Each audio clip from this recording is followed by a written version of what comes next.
On Wednesday, the Sanhedrin kind of laid low, and I don't rightly remember anything earth-shaking going on that day. It was, as they say, the calm before the storm. There is, however, one thing worth mentioning that may have happened on that day, maybe not.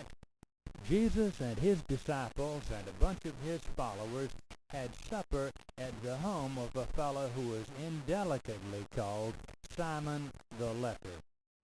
So as to avoid the usual confusion, let me start out by saying that Mr. Leper was not the same Simon you heard about earlier, nor was he the same Simon who was the daddy of Judas Iscariot. And while we're at it, the woman in this story was Mary of Bethany, the sister of Martha. She was not Mary Magdalene, and she certainly was not the sinful woman you heard about earlier. While all of those people were talking and eating and talking and eating, Mary mainly was very silent. The Bible mentions only one time that she spoke, although I'm sure that she spoke more than that in her life.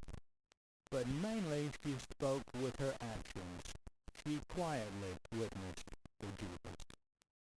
She had been saving up for a long time an expensive perfume called spikenard, and she had a jar of it that was worth 300 pence, which in those days was almost a year's wages for most folks. So while all of those folks were talking and eating and talking, Mary came up to Jesus and poured that expensive perfume on his head and on his feet.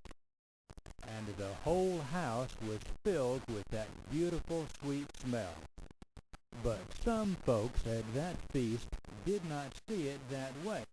They didn't especially mind spending a year's wages on a big feast so they can pig out, but they just could not see spending that much money on some perfume to be dumped on one man's head in just a minute or so.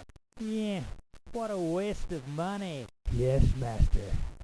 We could have given the money to the poor. Now, Judas didn't say that because he cared for the poor. Far from it. He was the treasurer among the disciples. He kept the common money bag. And unknown to the rest of the disciples, Judas was spending their money like a drunken sailor. While all of those people were jumping all over Mary's case for what she did, Jesus took Mary's part. Leave her alone. She has saved this against the day of my burial. The poor will always be with you, and you may help them whenever you can, but I will not always be with you. Jesus was very secretive about where the Last Supper was going to be held. And by the way, it was the Last Supper. They had eaten dinner earlier in the day. To keep Judas from finding out just where the Last Supper was going to be held, so that nobody would be crashing their party, Jesus sent two of his disciples to go prepare the place without really telling them where it was. He gave them some strange instructions. As you go into the city, you will see a man carrying a pitcher of water. Don't say anything to him. Just follow him into the house. The house in question turned out to be one that was owned by the father of John Mark, the fellow who wrote the Gospel of Mark, one of the books of the Bible. Excuse me, sir. The master, Jesus, sent us to find a place for his Passover meal.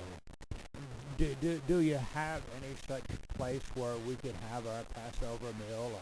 A place out back, or a stable, perhaps? What are you talking about, a stable? I got a large upper room. Nothing too good for Jesus.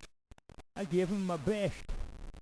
And sure enough, it was a fine place as far as their needs were concerned. It was a large room on the second floor. It was about 15 feet by 15 feet. That's about 7 or 8 ping. The table was a low Eastern-style table in the shape of a horseshoe. You eat at a table like that, not by sitting upright in a chair, but by kind of reclining on the floor. The upper room had even one more attractive feature. The disciples and Jesus would get to the room from the outside. There was a stairway outside the house leading to the room. That way, people going to or from the room would not disturb anybody, and they would not be disturbed by anybody. And so while Jesus and 10 of his disciples went about their business in town or around the Mount of Olives, these 2 other disciples prepared the Passover meal.